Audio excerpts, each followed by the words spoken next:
The baseline scenario should represent the most realistic macroeconomic and debt portfolio assumptions based on the most up-to-date and best available knowledge. However, informed and prudent borrowing decisions require an assessment of the debt profile under alternative assumptions.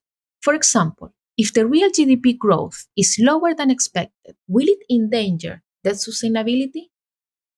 The LIC DSF produces mechanical risk ratings based on whether debt burden indicators exceed the corresponding thresholds under either the baseline or stress test scenarios.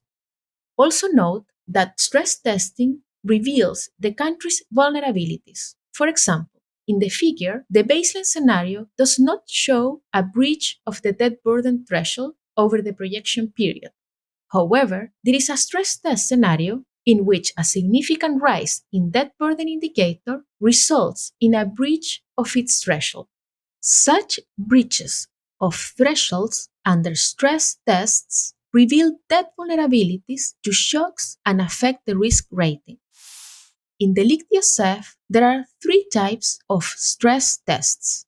First, standardized stress tests, which apply to all countries, for example, a GDP growth shock.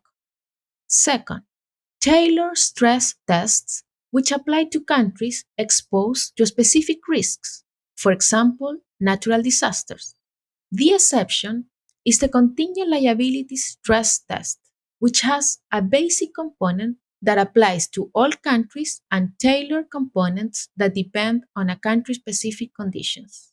And finally, customized scenarios, which apply to a specific country to capture idiosyncratic risks, for example, a civil war or an epidemic.